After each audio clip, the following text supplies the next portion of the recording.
La réalité du Saint-Esprit.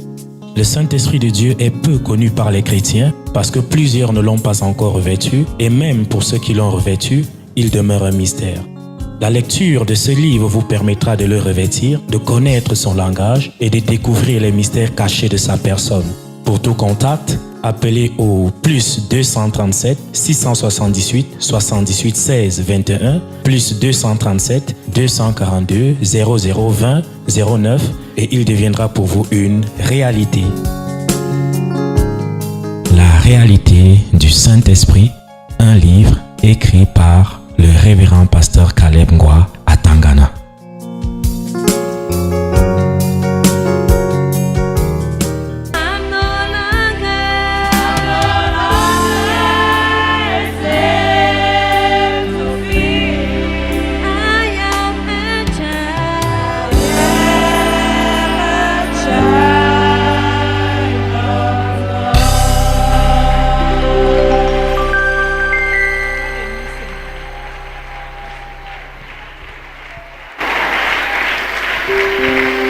Alléluia.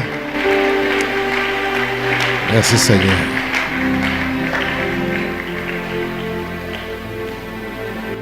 Il faut que la majorité des Camerounais puissent chanter ce chant en esprit et en vérité. Chacun disant, je suis enfant de Dieu. Je ne suis plus esclave de la peur. Je suis enfant de Dieu. Si tu as cette confirmation-là, que tu es enfant de Dieu, tu devrais vraiment crier à Dieu pour qu'il sauve tes frères, qu'ils deviennent comme toi tu es devenu. Enfant de Dieu. Seigneur, sauve le Cameroun. Seigneur, sauve le Cameroun. Seigneur, sauve les Camerounais. De l'intérieur comme de l'extérieur. Seigneur, sauve les Camerounais. Au nom puissant de Jésus. Révèle-toi à eux. Comme tu l'as fait pour nous, Seigneur. Révèle-toi aux Camerounais. Au nom puissant de Jésus. Amen. Merci Seigneur.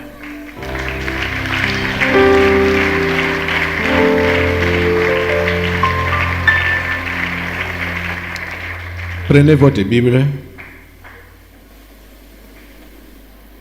Ouvrez avec moi dans les Proverbes, dans le livre des Proverbes.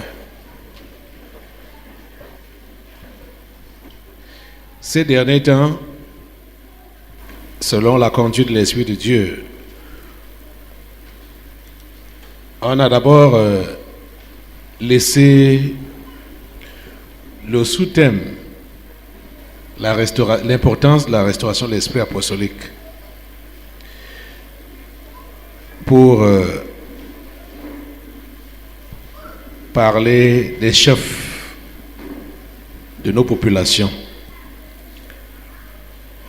Aujourd'hui, nous allons voir combien il convient aux justes de régner. Le règne convient aux justes. Proverbe chapitre 28, verset 12.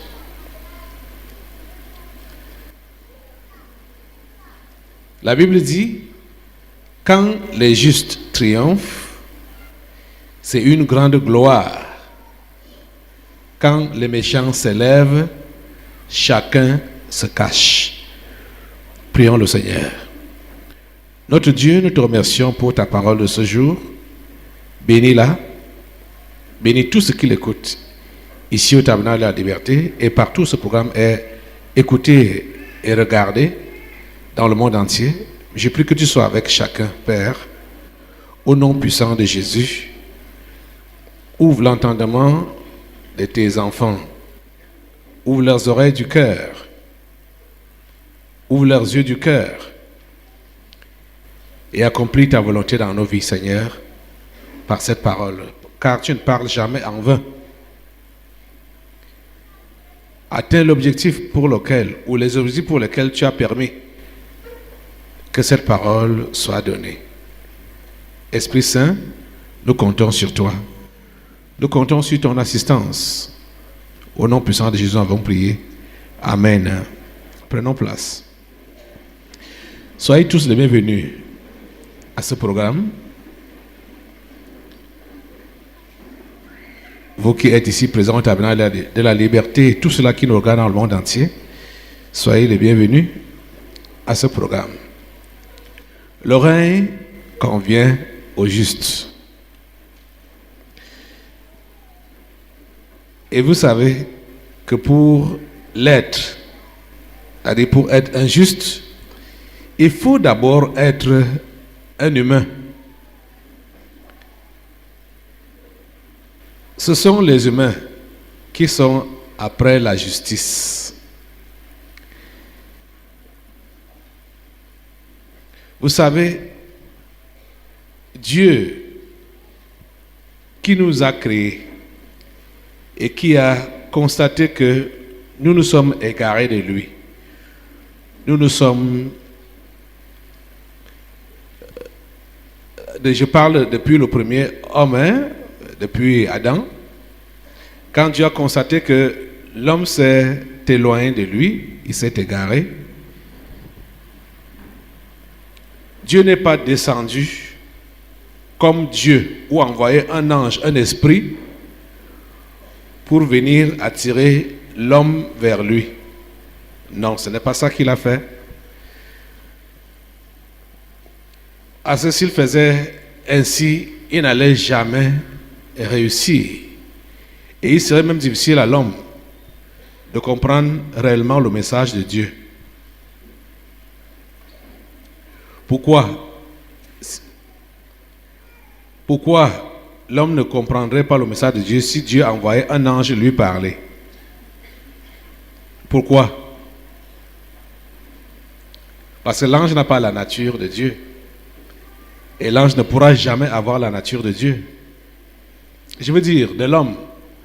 L'ange n'a pas la nature de l'homme et ne pourra jamais avoir la nature de l'homme. Quand l'homme a péché, Dieu s'est mis à parler, à lui parler de diverses manières, comme on nous le dit. Allons un peu dans l'hébreu.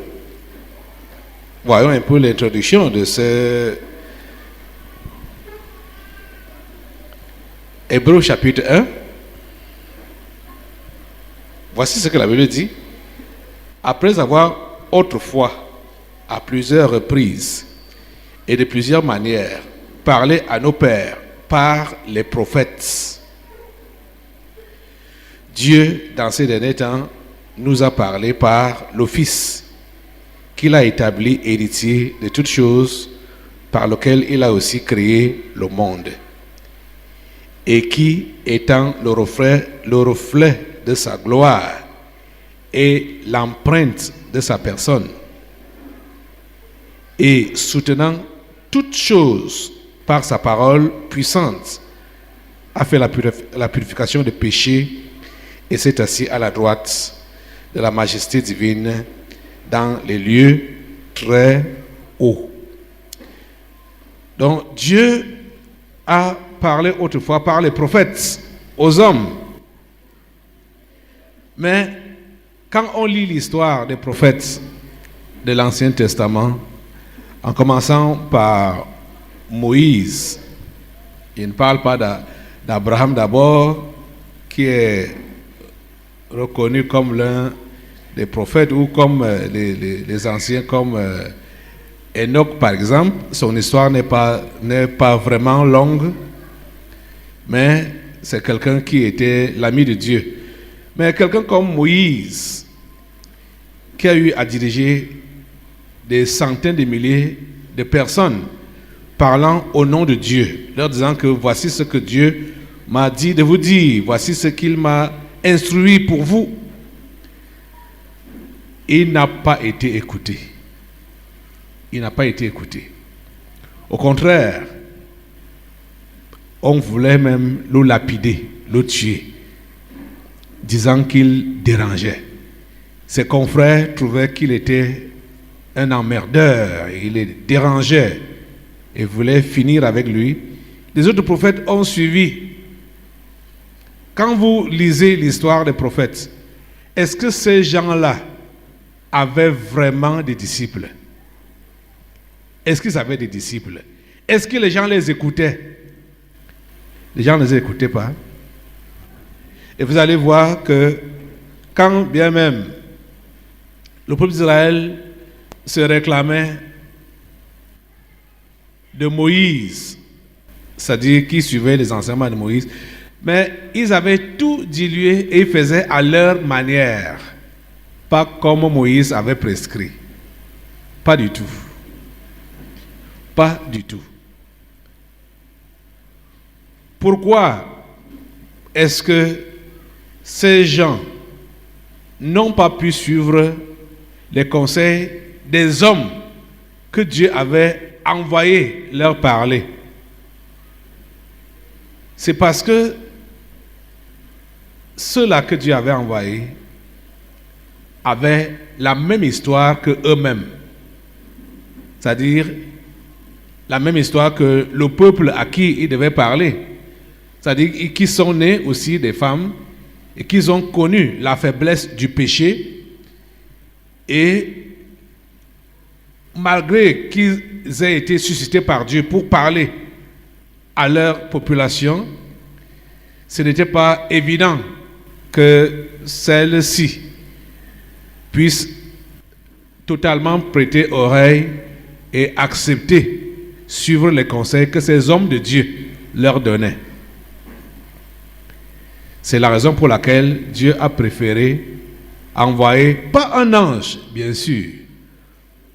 Il n'est pas venu comme Dieu lui-même, bien sûr, mais il a envoyé un homme Dieu pour maintenant parler aux hommes et leur montrer la voie droite de Dieu.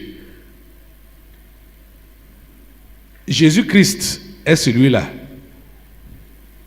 qui avait la nature des hommes 100% et la nature de Dieu 100%. C'était donc pour servir d'exemple aux humains, pour qu'ils comprennent qu'ils peuvent se réconcilier avec Dieu au travers de lui et être capables, c'est-à-dire être capables de faire pleinement la volonté de Dieu. Il faut que tu puisses connaître certaines expériences avant de savoir donner des conseils à celui qui veut passer par les mêmes expériences. Vous comprenez ça? Donc, pour être un juste, un homme juste, qui dirige les autres hommes, il faut que tu sois réellement humain. Il faut que tu sois réellement 100% humain. Sinon, les choses des humains ne pourront jamais te concerner. Ça ne pourra jamais te concerner. Ne pensez pas que tous les gens que vous voyez avec des corps humains là, de différentes couleurs, peuvent être noirs, ils peuvent être blancs, jaunes ou n'importe quelle race, avoir le gabarit, corpulence comme des hommes parlant, peut-être même langage que vous. Ne pensez pas qu'ils sont tous 100% humains. Ne pensez pas cela. Et s'ils ne sont pas 100% humains, ils ne peuvent pas bien diriger les humains. Ils ne peuvent pas diriger les humains comme il se doit. Il faut qu'ils soient 100% humains pour être capables de diriger leurs semblables, parce qu'ils seront capables de comprendre leurs problèmes, parce qu'eux-mêmes ont connu les mêmes défis ou connaissent les mêmes défis que leurs semblables.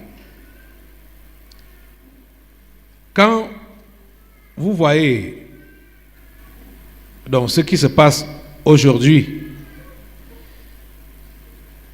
dans nos différents pays,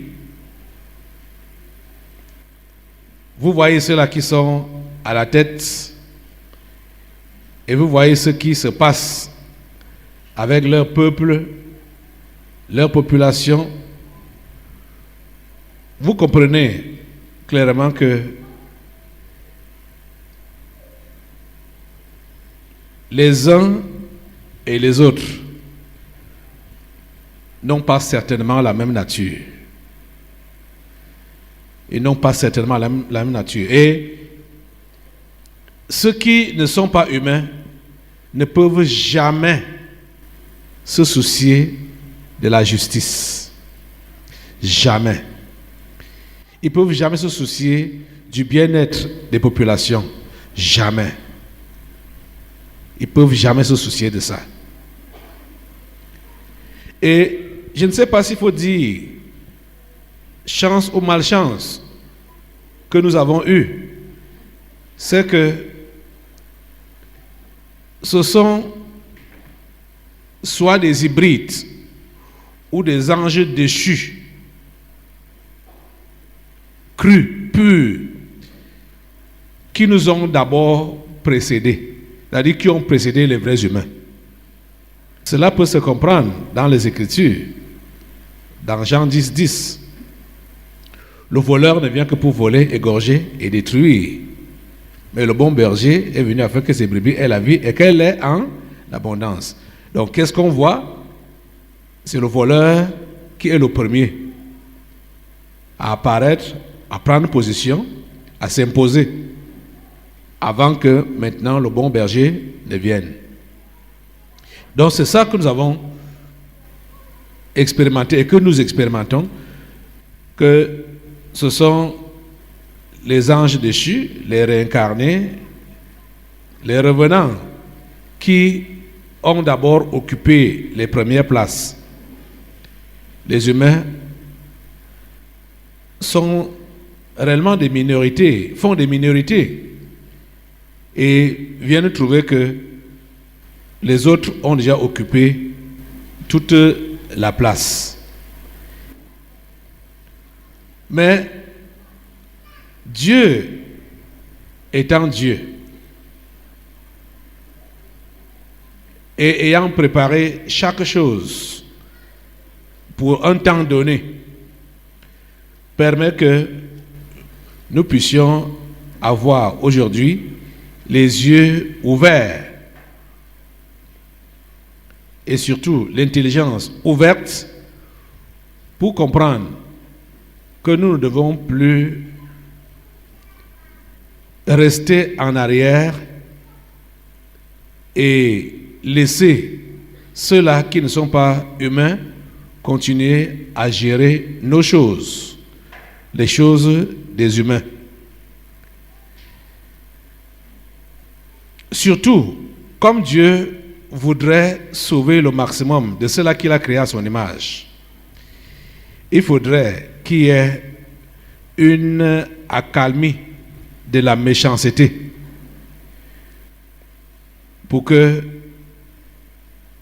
les vrais humains puissent être interpellés et revenir vers leur Dieu.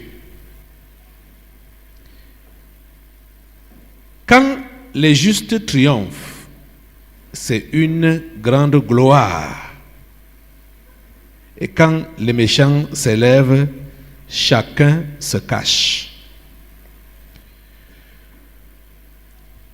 Vous savez que quand les choses vont mal, c'est le chef qu'on accuse, hein? C'est toujours le chef qu'on accuse, le responsable qu'on accuse. Ça peut être à raison ou à tort. Mais on sait que celui qui est à la tête doit répondre de toutes les accusations qui sont portées contre lui, soit en bien, soit en mal. Si on peut aussi accuser en bien, oui, certains peuvent accuser en bien. Ça dépend, hein? Ça dépend de tout un chacun. Si nous continuons la lecture d'un autre verset, toujours dans le même chapitre 28 de Proverbes, il est écrit au verset 28, « Quand les méchants s'élèvent, chacun se cache, et quand ils périssent, les justes se multiplient. » Vous comprenez ça? Quand les méchants s'élèvent, chacun se cache, et quand ils périssent, les justes se multiplient. Qu'est-ce qu'on comprend? Pour que les justes puissent prendre la place, les méchants doivent périr. Ils doivent disparaître. Ce sont ces méchants que j'ai appelés les anges déchus, les réincarnés ou les revenants. Ce ne sont pas des humains à 100%. Certains peuvent avoir une petite quantité d'humanité.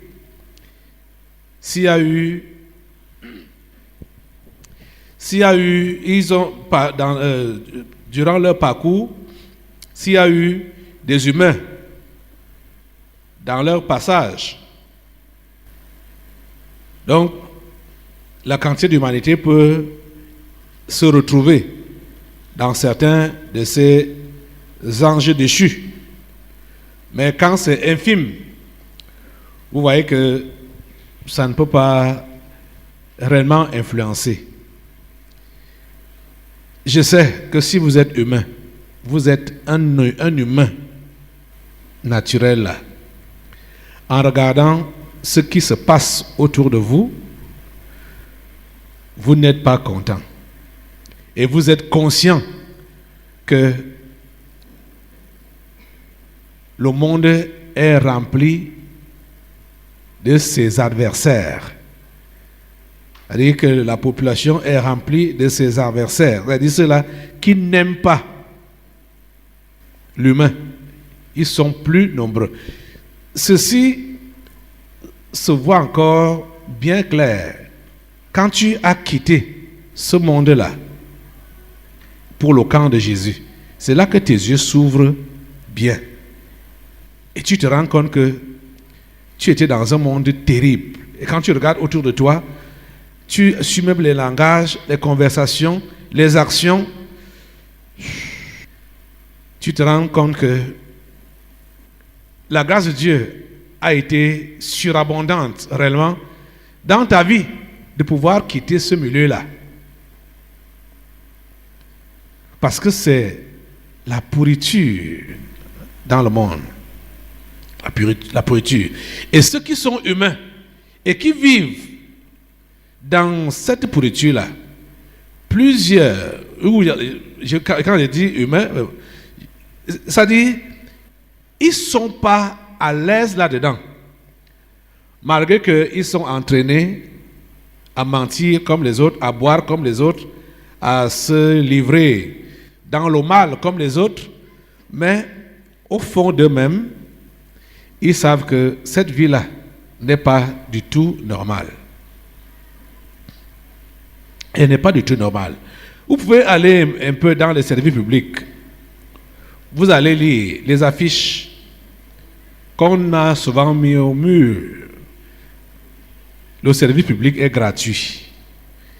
C'est comme ça qu'ils mettent dans plusieurs services publics, on écrit en gros caractères sur les papiers blancs, on met sur les murs, on colle ça au mur, on dit le service public est gratuit. Mais tu vas dans le service là,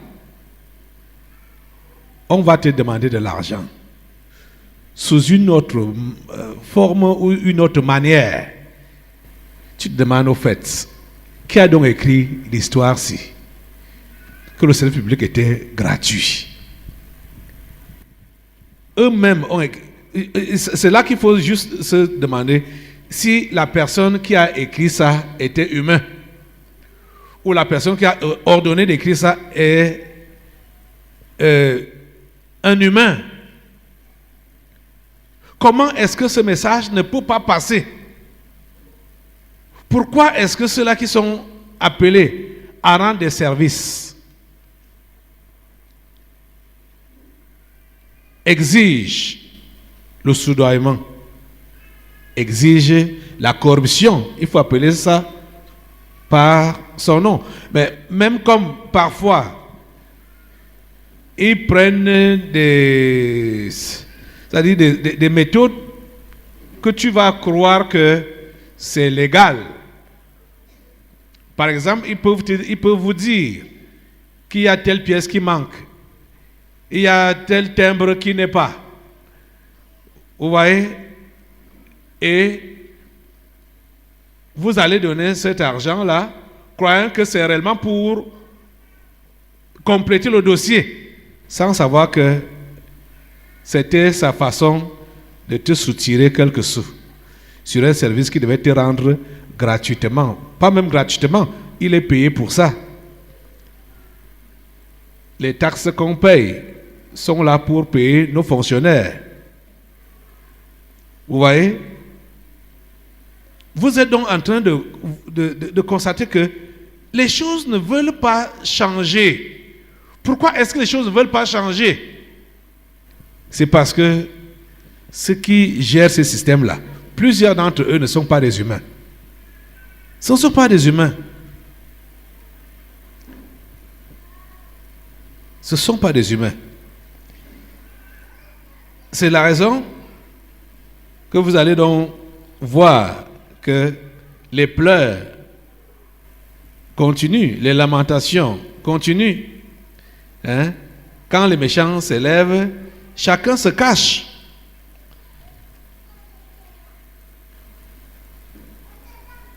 Si vous êtes dans ces services publics, et vous voulez travailler comme il se doit, tous vos collaborateurs vont devenir vos ennemis pour vous demander que vous voulez montrer quoi? Vous voulez dire que vous êtes meilleur plus que qui? Ils vont vous combattre. C'est des gens qui travaillent bien qu'on combat le plus. Et vous voyez que tous les autres, c'est-à-dire ceux qui sont de nature différente et qui ont déjà corrompu les vrais humains, ils vont se liguer, ils vont se concerter, ils vont s'unir pour combattre celui qui veut bien travailler, qui veut servir ses frères, des humains, comme il se doit. Si tu as donné ta vie à Jésus et tu as compris que tu dois vivre dans l'intégrité, dans la propreté, dans l'honnêteté,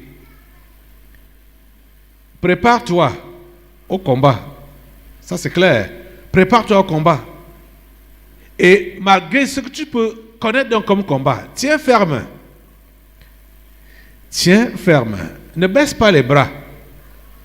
Parce que tu vas, au travers de toi, le Seigneur va réussir à retirer quelqu'un comme toi de ce milieu-là.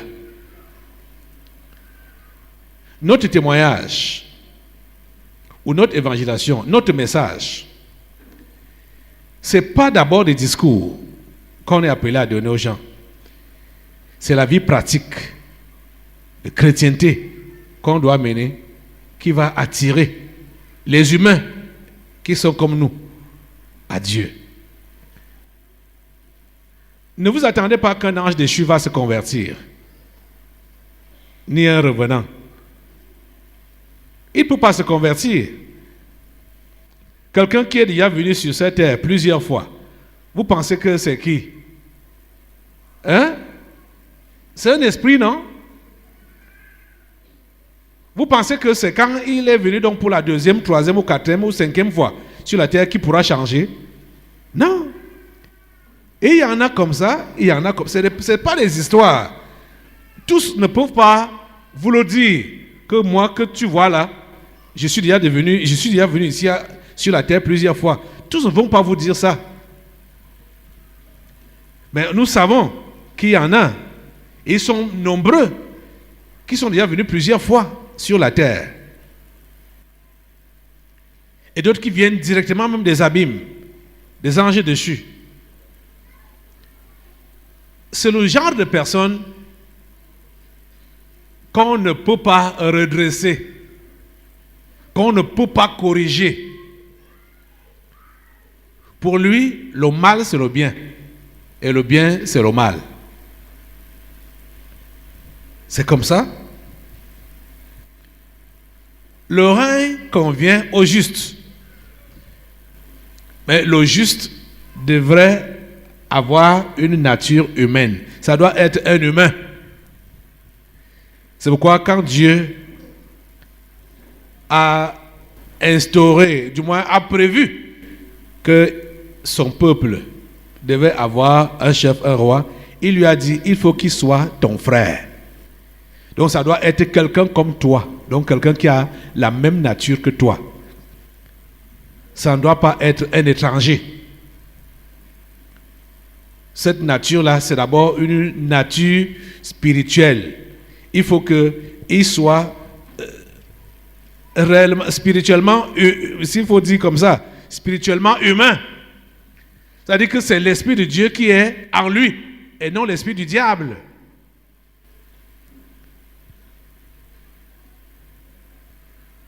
Le chapitre 29 de Proverbes, encore. Verset 2 dit, quand les justes se multiplient, le peuple est dans la joie. Et quand le méchant domine, le peuple gémit. Vous voyez, qu'est-ce qui donne la joie au peuple? C'est la multiplication des justes. Et vous devez comprendre ceci. La multiplication des justes n'est pas nécessairement qu'ils vont dépasser les méchants en nombre. Ce n'est pas la démocratie. Ce n'est pas la démocratie. Que nécessairement ils vont dépasser les méchants en nombre, donc c'est là que... Non. Il faut seulement que leur nombre soit considérable. Regardez l'intervention d'Abraham dans Genèse au sujet de Sodome et Gomorrhe. Abraham s'était arrêté à combien de justes pour que Dieu puisse épargner la ville de Sodome et Gomorrhe? 10 seulement. 10. Or, dans cette ville de Sodome, il n'y en avait que 3. Si c'était multiplié jusqu'à 10, la ville allait être épargnée. Vous voyez? 10 seulement. La ville allait être épargnée. Mais il n'y avait que 3. 3. Lot et ses 2 filles vierges. 3 seulement. La femme de Lot, qui pouvait même être 4e, avait le cœur attaché aux choses, aux richesses. Parce que quand elle a entendu comment le feu était en train de consumer leurs richesses qu'ils avaient laissées, elle a regardé pour dire, ouais, toute une vie enfumée comme ça, elle est devenue une statue de sel. Direct. Donc malgré qu'elle était là, son cœur était attaché aux choses du monde. On leur a dit, sauvez-vous pour votre vie. Ne regardez pas derrière. Elle a regardé, elle est devenue une statue de sel. Le règne convient aux justes. Écoutez les amis, je vais vous le redire. Si vous n'avez pas encore purifié votre cœur, si vous n'avez pas nettoyé votre intérieur, le Seigneur ne peut pas vous confier de gérer et de diriger les gens. Parce que vous allez faire comme les autres. Alors, si votre cœur n'est pas nettoyé, purifié, vous allez abuser les autres comme ça se passe avec les méchants. Je parle à ceux-là qui disent qu'ils sont chrétiens. Hein. Si tu dis que tu es chrétien et il y a encore de la fraude au niveau de ton cœur, on te donne une responsabilité sur tes confrères, tes semblables. Tu vas les malmener comme les méchants le font. Donc, Dieu veut que notre cœur se nettoie, se purifie, parce que il a